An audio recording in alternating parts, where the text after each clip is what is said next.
So here it is.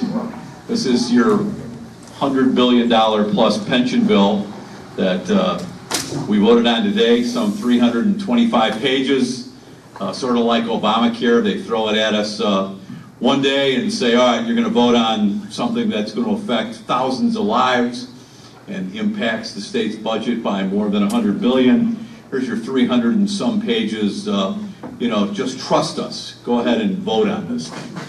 So I cast a no vote, even though I've always been in favor of very, very, very strong pension reform, because I like to read the bills that are before me.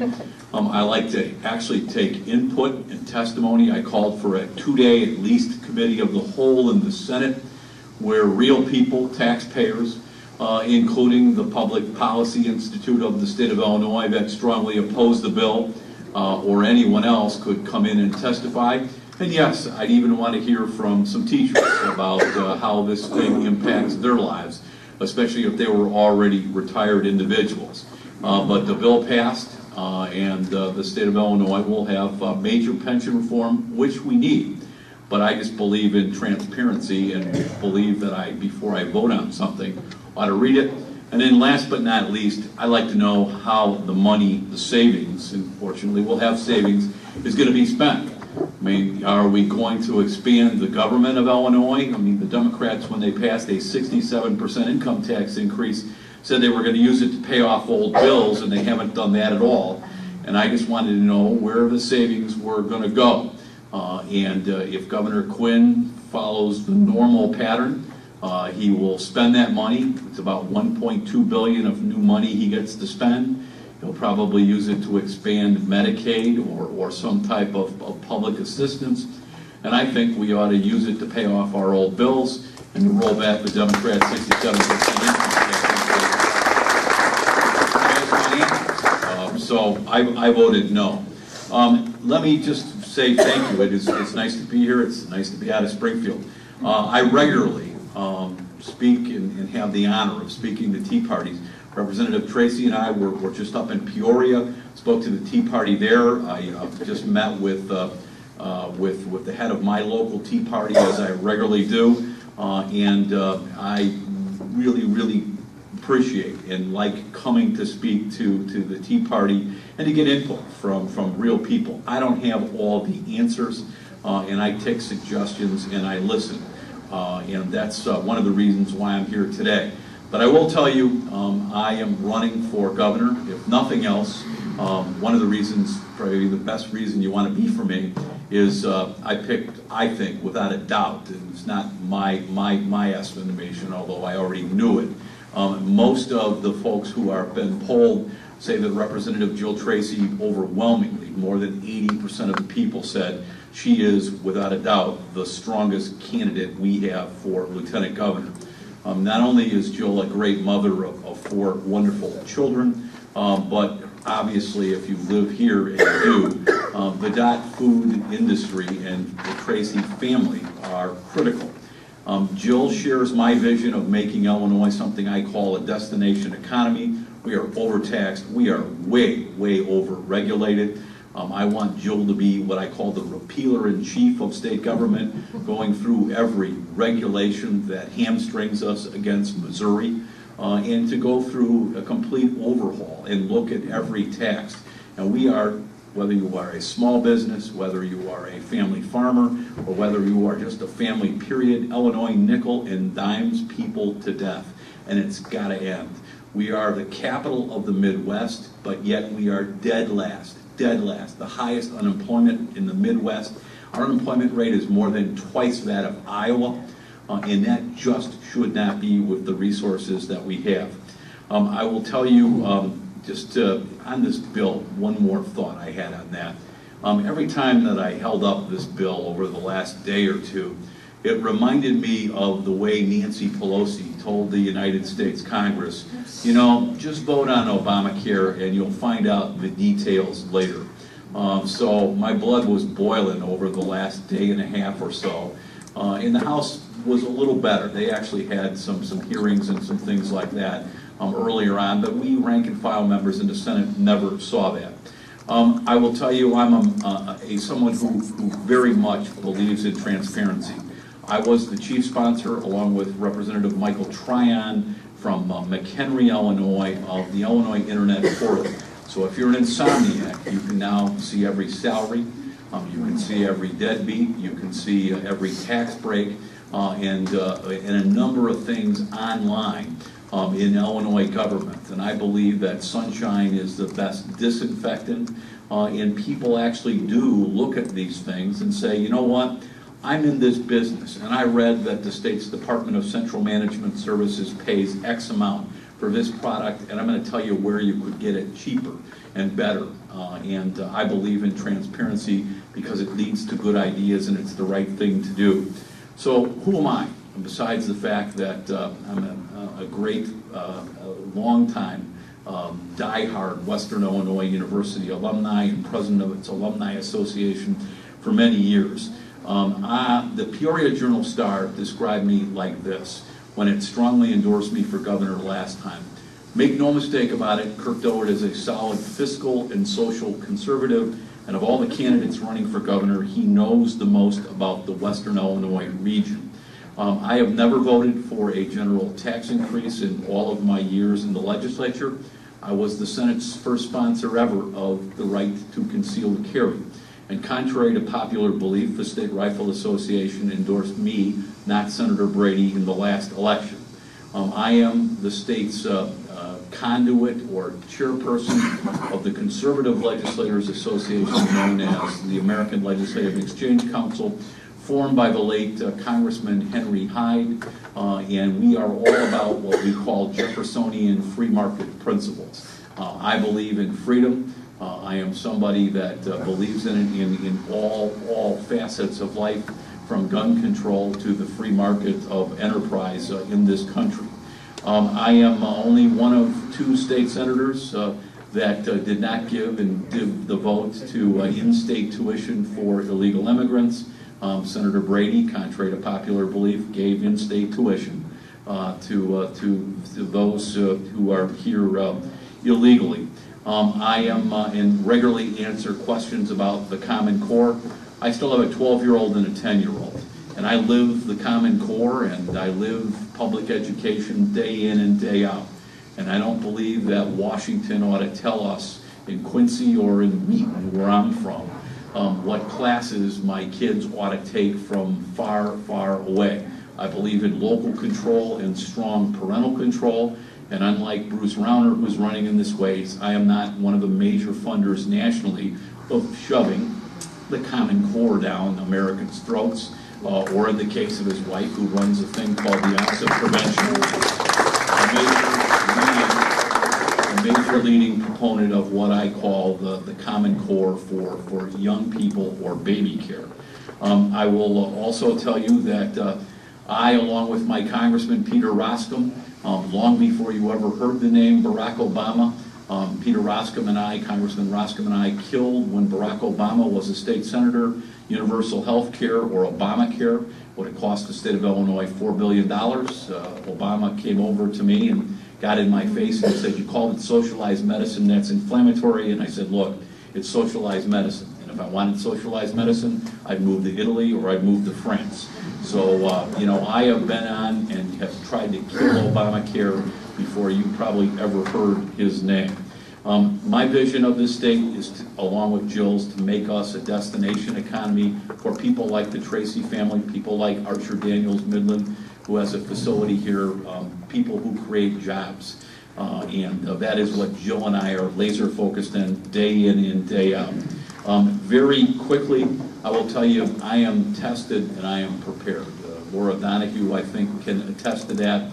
I look forward, I don't look backward. But I once was the last clean and competent governor of Illinois' chief of staff, and we inherited $1 billion deficit in a recession, and we left $1.5 billion surplus in the Illinois Treasury. We paid our bills in 17 days. And don't take Kirk Dillard's word for it. When Jim Edgar was the governor, for the first time in our state's 200-year history, and this is the birthday, by the way, of the state of Illinois in 1818, so it's happy birthday, Illinois. But Wall Street, for the first time in the state's history, increased the state's credit rating. But the most important statistic from our Edgar administration was that the unemployment rate in the state of Illinois was well below the national average. In fact, the University of Illinois said the most robust period of economic growth in modern Illinois history was when Jim Edgar was the governor. And this is not a partisan gathering, but if you're a Republican, you need to remember that the year I left as the chief of staff to Governor Edgar, we made a guy named Mike Madigan the Speaker of the House. We didn't need term limits or any other way to make the guy the minority leader. We made him the minority leader, and Lee Daniels became the Speaker, a Republican from Elmhurst. So good policy, a low unemployment rate. People go, what are you going to do about Mike Madigan? That's what I did before, and I also was able to work with Speaker Madigan to do things that is not in his DNA or the Democrats' DNA to do. We made this state live within its means. And it's not just enough to elect a Republican governor, it's got to be one that knows how to get a Democrat-led legislature from Chicago to do things like live within its means. I will tell you, both Governors Edgar and Thompson, and I am more socially conservative than those two men, but those two men who know more about winning the governorship in Illinois have said, I am the only Republican candidate that can beat Pat Quinn. Pat Quinn got a lot tougher when he picked Paul Vallis as his running mate.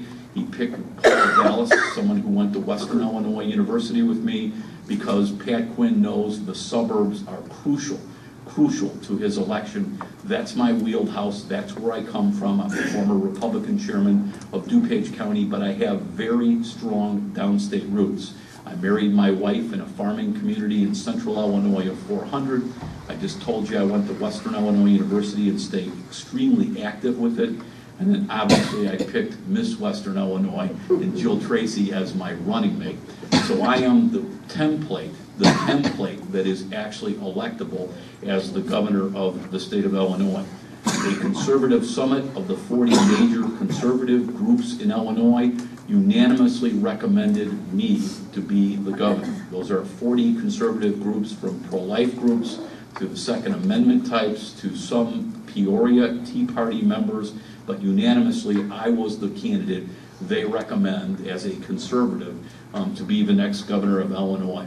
So last but not least, I always love it, and I'm sorry I was late because I bet you this group probably opened with the Pledge of Allegiance. I will tell you the last little template as I go through and I think of what the Tea Party stands for is always patriotism. My mother was the chief surgical nurse for 47 years at Hines Veterans Hospital in Maywood, Illinois. Every day my mom would go to work, and I had a working mom in the 1960s and late 1950s. It was kind of atypical for a suburbanite, but my mom would say, I got to go take care of my boys. Well, right after September 11th, the head of the American Legion of my hometown came to see me and he said, Senator Dillard, are you aware that Illinois is one of only 3 states that doesn't say the Pledge of Allegiance in Illinois high schools? And I said, no. You know, I guess I'm so old. When I was in high school, we said it. But we stopped saying the Pledge of Allegiance in 1973 in Illinois high schools. And to our credit in the General Assembly, I put in a bill, and within days, we were saying the Pledge of Allegiance again in Illinois high schools. I am someone who is in awe of the people who serve in our military every day. For you women out there, I will tell you, Governor Quinn signed a bill of mine that creates a special task force looking at issues that women combat veterans have. For you men who are out there, I thank you for your service. But women, when they come back from Iraq and Afghanistan, have issues that sometimes male GIs do not have. We all have issues, but there are special certain kinds of things, including child care, that women GIs face that sometimes the male GIs don't. And we have more and more women, to our credit, in our military, and they need to be looked at. And my mother, if she were still around, I think would say, amen, son. Take care of those women veterans who serve our country. Last but not least, one more flag story. I read in a magazine about 2 years ago that American flags were being made abroad. And I read this story, and it sort of made my blood boil, that flags were being used for everything from tablecloths to blankets to toilet paper. I said, boy, that's not a good thing for the American flag, which is the symbol of our country and represents so much. So along with someone from South Carolina, I put in a bill that said, if you're going to fly an American flag at a public school in Illinois or a public building, it needs to be made in the United States of America. And again, I'm a free market guy. You know, I think our flag should be made anywhere as long as they do it the right way. But there is a guy. After I put that bill in and it passed, I found out that the largest flag manufacturer happens to be in Geneva, Illinois. So, you know, there is a guy that helping the Illinois economy. But most importantly, too, that company is owned by a woman. It is a woman-owned business. And Janice Christensen was the first woman president of the Illinois Manufacturers Association. So every now and then, non-intention good deeds do happen. So with that, I can't thank you enough for what you do. When I get discouraged about whether anybody in America is listening or anybody thinks like I do, I go to that National Conservative Legislators meeting or I come to a group like this. So thanks for having me. I'd be happy to take any questions or suggestions that you have, and keep up the good fight. This country is worth fighting for. It's still the best country on earth. Yes, ma'am. How am I going to get the Chicago vote? That's a good question. Yeah, I don't do that. And if you look at Representative Tracy's and my campaign fund, you know we don't have the money to pay for anything, let alone votes. It is, you know, paying attention. And I come from DuPage County. Wheaton is my county seat. Wheaton, two things you ought to know. It's the home of the Reverend Billy Graham Center, obviously Wheaton College. But it is also, if you're a U of I fan, the home of Red Grange. I am close enough to Chicago, and I don't live in Cook County, but I do represent a little bit of Cook County. I receive 75 to 78% of the vote in Cook County. I am the one candidate that I believe will receive substantial African American support. Like Governor Edgar, I regularly go, in my church, I go to a big evangelical church in my community that partners with the Lawndale Community Church. I believe that if I'm the nominee, Reverend James Meeks, the largest black Baptist pastor in the city of Chicago, with a congregation of 20,000 people, will endorse me for governor, and I will run well. I will do and go to places, and Woody Allen once said, half a life is showing up. You know, I went to the Taste of Polonia. 1 in 8 voters in this state has some kind of Polish descendancy. And I always remind any Eastern European that there's a man named Ronald Reagan who grew up in Dixon, Illinois, and if he didn't say, Mr. Gorbachev, tear down this wall, you wouldn't be here. So I always tell Eastern Europeans they need to be Republicans or they probably wouldn't be here. But I will do well enough in Cook County to stop the tsunami. Am I going to win Cook County? No. But I've got to do better than we have in the past. And with all due respect to my friend, and he is my friend, Dan Rutherford is my friend. He nominated me once to be the leader of the state senate. You know, I'm downstate. I know where I'm at, and I know what audience I'm speaking to. But I will tell you that Treasurer Rutherford, just to show you how important it is to come from the suburbs, Treasurer Rutherford at the same place in the ballot ran about 140-some thousand votes behind Judy Bartopinka. So if you're a Republican and you really want to win the governor's office back, you got to come from the suburbs. You got to have somebody like me that will run well enough in the city of Chicago and in suburban Cook County to not get swamped enough where I can pick up the votes in Republican vote-rich, you know, suburban Chicago, and then with Joel as my partner, really run gangbusters in downstate Illinois. So I will get the sufficient number of votes I need out of the city and out of Cook County, and I'll do it with ideas and by showing up. Y'all, yes, sir. Yeah, about 5 years ago, this might be one of the most interesting questions to forget that. 5 years ago, I understand you ran an ad for future President Obama. I have to ask, since your great presentation, what were you thinking? I didn't run it. He ran it. Okay, no, that's fine. Okay. What in the genesis of that ad, and let me just tell you, I disagree with virtually everything that Barack Obama stands for or does. But I was the sponsor of the first ethics bill in 25 years in Illinois, and he was a brand new spanking state senator.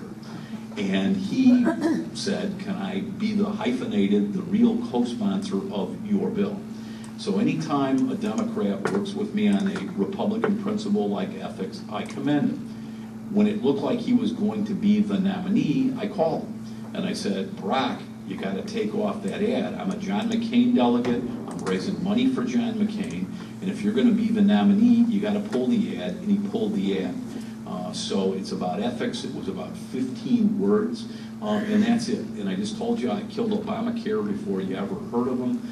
And no one is more infuriated at the policies of the Obama administration, the arrogance, etc. And I will tell you, people ask me what was he like. He was arrogant when he was a state senator. But, you know, he had 2 young daughters like I did, so we actually had a bond where he would say, are you in the doghouse for being in Springfield all weekend too? And, excuse me. And then he wanted to work on the ethics bill. And that's what that was about. And it never ran in a general election. It only ran really in the primary in Iowa, and it was about ethics. But thank you for asking that question. Thank you. And I will tell you one more thing. You know, the Chicago Tribune did an editorial about that ad, and they said, you know, Kirk Dillard is a Republican stalwart, and did Dillard endorse Barack Obama? Their word was hardly. So I hardly endorsed the guy and never would endorse him. So I just wanted to let you know that an independent arbiter said I hardly helped the guy. Anything else out there? Yes, sir. Would you push term limits if you become governor? Yeah, I don't have a problem with term limits. It depends on how. I don't care about it if you have a problem. Right. Push. Will I boost it? I'm sorry. Will you push to have it? Sure. And I will tell you, Representative Tracy and I both are voluntarily term limiting ourselves. Jill's done in the House, and I'm done in the Senate. Term limits, there's nothing wrong with them as long as they're drafted the right way. I supported recall. We do have recall now for constitutional officers. I wish we had it before we had to go through the whole impeachment trial of Rod Blagojevich. We could have recalled the guy. It would have been faster than term limits. And I've always been for term limiting the legislative leaders, which is really a bigger problem than somebody like Representative Tracy or myself or former Senator Donahue. But no, I do not have a problem at all, and will help if that's what it takes. I just want to make sure I know how term limits are drafted. I will tell you, Mr. Rauner's term limit proposal hurts downstate badly. He wants to shrink the size of the state senate from 59 to 41. Up where I'm at, you can get to your state senator in 15 minutes at most.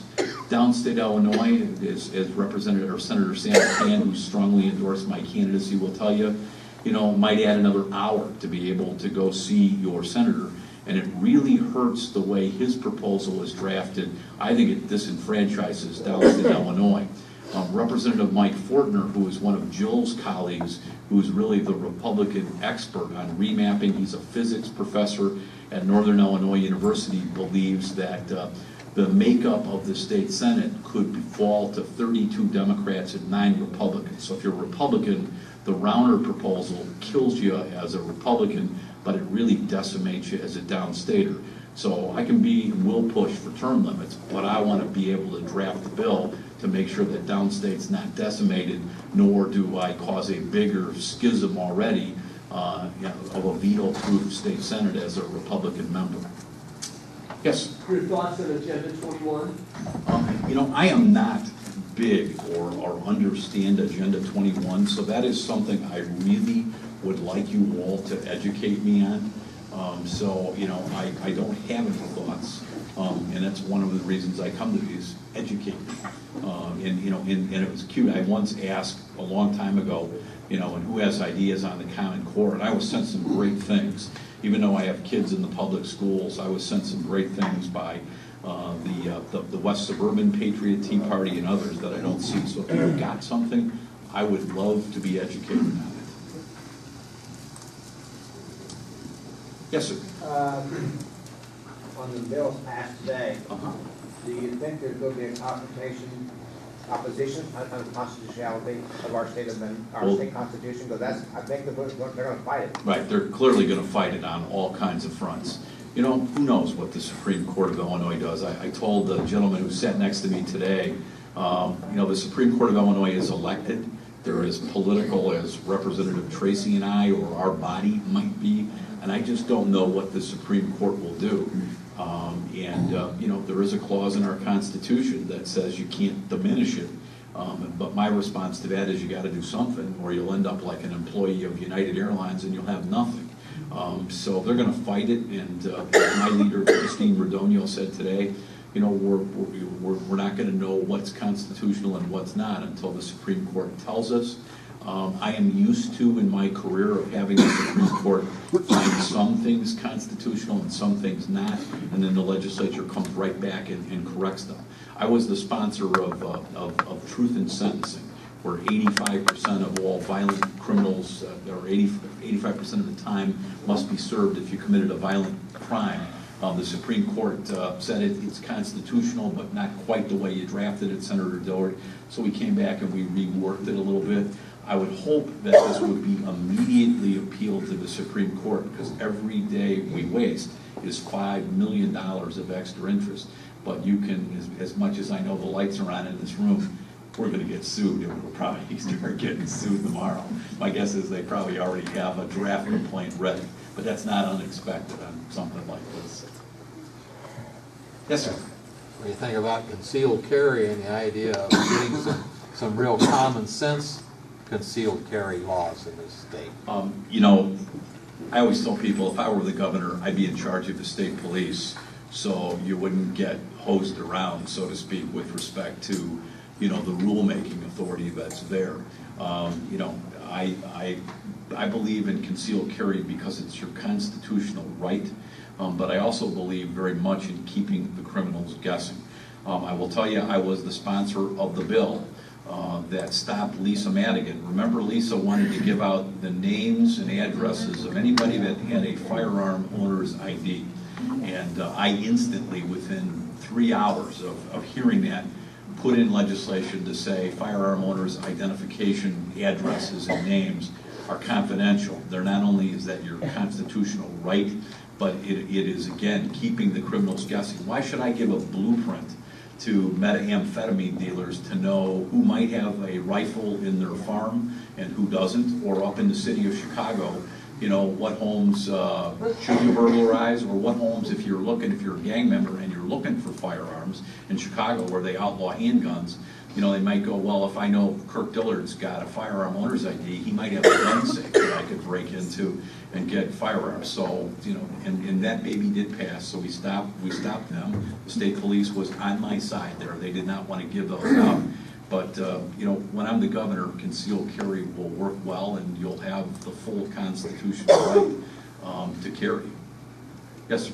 Since you brought up the FOIA card, you know, it's pretty aggravating as a person from Illinois to be in the store and in line to buy ammo or something, and somebody from any other state shows up. Walks right in. And all they have to do is show that they're not from Illinois. Absolutely. So why do we have a FOIA card? You know, I don't know. That's a good question. And, you know, the question is, why do we have a FOIA card at all? You know, it came back from and was part of something called the Instant Check program originally. But that's something that we certainly should look at. I mean, you know, again, this state is so diverse. The one thing that Joe and I find out running, and I already knew it, how diverse we are, is, you know, we have a legislature that's controlled and primarily by city Democrats. If they had their druthers, nobody would have a gun, period. So it was part of a bigger compromise, but that's something we can always explore. I mean, my father-in-law from Wisconsin asked me the other day, why do you even have to pay a fee? You know, the state ought to give you a firearm owner's ID card. Why do you have to pay? You know, and I try to explain to them, you know, there's uniformed state police officers that get a salary, and you know, you gotta pay for part of that. But anyway, that's something we can look at. And if you want more, I can get you the full history of how the FOIA card came about. But it makes my wife, of all people, my wife, I see the Sarah Palin book up here, cute story about my wife. So we're at the Republican convention, and Sarah Palin's about to give her famous, what's the difference between, you know, a pit bull and a hockey mom, and the line was lipstick. But she's up there talking about, you know, shooting moose or calling a moose. My wife grew up in an incredibly hunting and sports-filled family. In fact, the former Senate President, Laura, used to say, I want a job like your father-in-law's. My father-in-law hunts and fishes and is the guy who's in charge of the International Crane Foundation in Baraboo, Wisconsin. So he's got a perfect life, especially if you're from Pike County. You know, my father-in-law, when he's got a look at Pike County, goes, wow, that's some of the best terrain I've ever seen, you know, from you flatlanders in Illinois and Pike County. This is great, Kirk. You got land like this down here in Illinois? But my wife, you know, said, look, I've been calling deer since I was a little girl, and I'm not impressed that, you know, Sarah Palin is called a moose, because I've done it a million times with deer. So I have a wife that is, in many respects, you know, like a Sarah Palin, at least when it comes to hunting. But she was the one on ammo that said, how come these people from out of state kind of waltz right in? But, you know, the Illinoisans got to stand around in our own state for ammo. And so my wife is actually even the better hunter in the family than me. Can you even get ammunition? I hear there's a shortage. There's a huge shortage of ammunition. And one factory here in the state of Illinois is closed. Correct. Illinois, and it's another reason that I believe, you know, we need to protect the Second Amendment. We are a major gun manufacturing state. There are a lot of people employed in Geneseo and in the Quad Cities area that manufacture firearms, not only, most importantly, for the military, but for us. And we are a major firearms manufacturing state. Ammo is tight, partially because of the fear of Obama and other things. You all are buying it up like it's going out of style. Well, and that's your right. He's bought a lot up too, hasn't he? That I don't know. That's what I've read. I might mention that that was the only stimulus package that he did. Was to buy it, man. No, it was to cause us to buy it all. Right. And it didn't cost them a dime. Ammo's not cheap. It depends what you're getting, but ammo is expensive. Yes? Yes, our motto is state sovereignty, national unity. Uh-huh. And I'm very impressed with your speech tonight, but what can we do, what can you and Jill do to make sure that the states, basically, as our founders designed, to interpose themselves between the federal government and the individual, and basically make sure the 10th Amendment's enforced? What can you two do? Absolutely. You know, our policies every day, and I learned this as Governor Edgar's chief of staff, especially with respect to human services, you tell the federal government no. And I am a massive believer in the 10th Amendment. That's part of that Jeffersonian principles in action group that you know that I attend. The 10th Amendment and state sovereignty is a big part of Mr. Jefferson's philosophy of freedom and the way things go. But as you've seen in other states, the governor of Illinois has a lot of power. And, you know, you want the federal government to stay out of your life, and I believe that we ought to run our own state. I will tell you, I do a lot of business in Texas. You know, that's a state that I watch. A lot of people like to make fun of Governor Perry, but Governor Perry's created 2.8 million jobs. And if Illinois, I'll give you another statistic, if Illinois had just created jobs since the Democrats took over everything in Springfield at the same rate as the rest of the Midwestern states, we'd have another 232,000 people working in Illinois today. That's more than the population of Peoria. So we have got to focus on economic development. But, you know, as governor, I do not like the federal government. I get asked all the time, you know, how come you never run for Congress? I said, I don't have anything to do with Washington. I don't want to go there. You know, it's just not my cup of tea. I'm an Illinoisan, and I'm running for governor because I have a unique background and a 12-year-old and a 10-year-old, and I love this state, and I think I'm the only Republican that can win, but I have a unique skill set in making this state run well, and that's what I'm offering at age 58 to the people of Illinois. And I don't like Washington, and I don't trust them, And they frustrate me to no end. So I'm a big 10th Amendment guy, and if you come to my office, you'll see I have a file cabinet drawer called the 10th Amendment. I still have old-fashioned file cabinets. I'm pretty tech savvy, but I still have a lot of old stuff, and I've got a lot of information on the 10th Amendment, which I will invoke on behalf of the people of Illinois when I'm the governor. One more question. One more, yep, thank you. Based on what you said, and that is important, get economy back in the state. Because It's we got a the space most problem, important thing we could But do. we gotta grow it too. It's a two-way street. But what are you gonna do to increase business coming back to Illinois? You got neighboring states that manages, why would you wanna come here when you got Missouri, Iowa, Sure. and Indiana? First of all, you're all out of, if you're an insomniac, I am the only candidate with a written plan. So go to my website, look at my 40 tips to a thriving economy, and I nickname it, Making Us a Destination Economy for Job Creators and Our Family. So there are 40 tips. It is top to bottom. It is something called Project Green Tape with respect to regulation. I went to see Governor Mitch Daniels the week of Thanksgiving a year ago as he's packing up his boxes in the Indiana State House to go be the president of Purdue. And Mitch told me, he said, Kirk, there's 2 factories in southwestern Indiana that actually, believe it or not, your taxes in Illinois were lower. And they wanted to be in Illinois, but they're in southwestern Indiana because they can't get regulatory approval for Pat Quinn's bureaucracy in Springfield. So it is regulatory, it is a top-to-bottom overhaul of, and look at our tax structure. I want a state where I don't have to give incentives to ADM. And yes, they're going to stay here and we should keep them here. But I want a state that I don't have to give tax incentives to anyone, small business or big business. And but look at my plan. Joe and I, the day we are sworn in, are going to stand on the stage at the Prairie Capital Convention Center and announce to the world that Illinois, the capital of the Midwest, is once again open for business. And you see other governors going to meet with businesses. I will go anywhere, or Representative Tracy, Lieutenant Governor Tracy will go anywhere. And she has great credibility as somebody who comes from the Dot Food family to go meet with any business person and say, Illinois is a great place. We've got rivers, we've got infrastructure. I mean, obviously, Mr. Oakley here, is a big pusher of infrastructure for Western Illinois. And we all hate Chicago, but Mitch Daniels told me, Kirk, he goes, I would love to have O'Hare Airport, and I would love to have McCormick Place in Indiana. And he goes, and I would love to have United Airlines headquartered in my state. You guys got so much going for you, from the Shawnee National Forest in Southern Illinois and the University of Illinois. I mean, I went to Western, great university, but I can give a commercial for the U of I.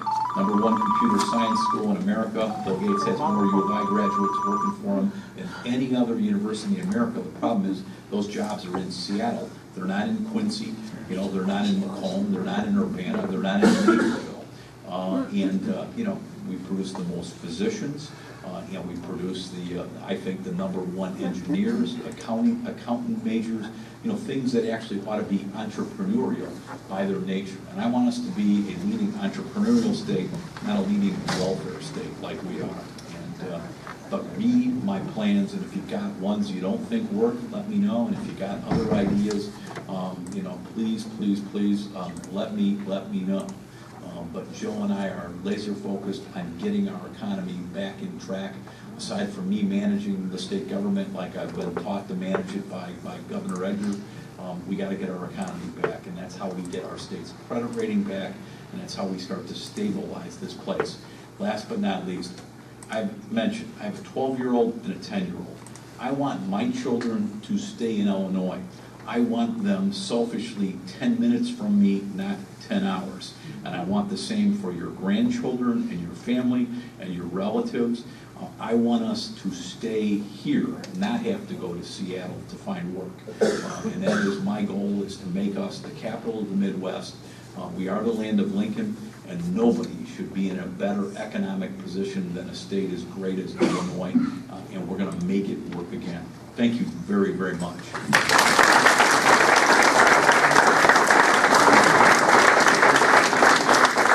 Thank you, Senator. We appreciate it. I know you've had a